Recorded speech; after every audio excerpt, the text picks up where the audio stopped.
পুরনো দিনের সুর, নস্টালজিয়ার আবেশ আর অমলিন স্মৃতি। টলিগঞ্জে উদযাপিত হলো কিশোর কুমারের জন্মদিবস। কালচারাল সেল সাউথ কলকাতার আয়োজনে গানে গানে ফিরে এলো সোনালী যুগ, যেখানে আজও বেঁচে আছেন কিশোর কুমার। আজ 4 আগস্ট, বাংলা ও ভারতীয় সঙ্গীত জগতের চির উজ্জ্বল নক্ষত্র কিশোর কুমারের জন্মদিবস। আর এই উপলক্ষে কলকাতার টলিগঞ্জ এলাকায় এক বিশেষ অনুষ্ঠানের আয়োজন করা হয়। এই অনুষ্ঠানটি আয়োজন করে কালচারাল সেল সাউথ কলকাতা। সঙ্গীতপ্রেমী মানুষ, শিল্পী ও সাধারণ দর্শকদের উপস্থিতিতে অনুষ্ঠানটি হয়ে ওঠে প্রাণবন্ত ও স্মরণীয়। অনুষ্ঠানে বিশেষ অতিথি হিসেবে উপস্থিত ছিলেন বিশিষ্ট অভিনেত্রী ও বিধায়িকা শর্বরী মুখার্জি এবং পাপিয়া অধিকারী। ছিলেন বিশিষ্ট অভিনেতা কৌশিক ব্যানার্জি এবং অভিনয়ের জগতের বহু চেনা মুখ। কিশোর কুমার একটা ব্র্যান্ড, একটা নাম, একটা শুধু গান বললে ওনাকে হবে না। উনি কখনো গান, উনি কখনো মিউজিক ডিরেক্ট, উনি কখনো অভিনয়। অসাধারণ একটা ব্যক্তিত্ব, অসাধারণ একটা পার্সোনালিটি। সুতরাং আজকে তার জন্মদিন পালন হচ্ছে এইভাবে সবাইকে নিয়ে। এখানে কোনো আলাদা নয়, এরা আসতে পারবে না, ওরা আসতে পারবে না, না। সঙ্গীতের মানুষ আসতে পারবে, সিনেমার মানুষ আসতে পারবে, ইন্ডাস্ট্রির যারা জল দেয়, চা দেয়, মেকআপ করে, চুল বাঁধে, প্রত্যেকে আসতে পারবে।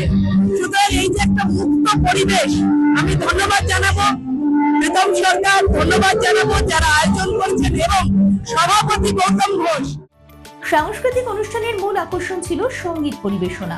বিশিষ্ট সঙ্গীত শিল্পী সপ্তক, অরিত্র, গৌতম ঘোষ সহ আরো অনেকেই, যারা কিশোর কুমারের জনপ্রিয় গান গেয়ে তাকে শ্রদ্ধা জানিয়ে মঞ্চ আলোকিত করেন।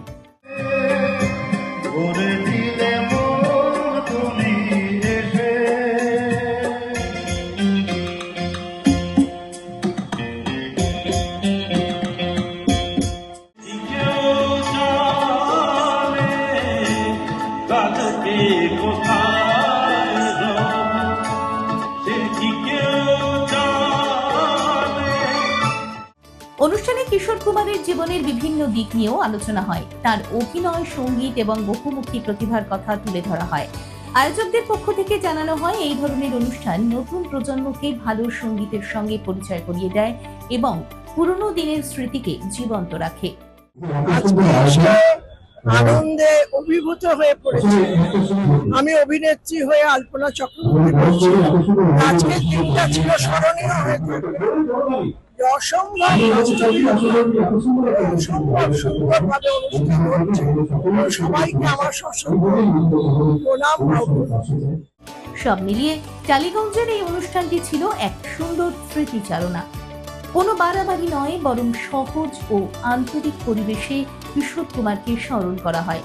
তার গান যেমন মানুষকে আনন্দ দেয়, তেমনি এই অনুষ্ঠানও উপস্থিত সকলের মনে এক শান্ত ও ভালো লাগার অনুভূতি রেখে গেল।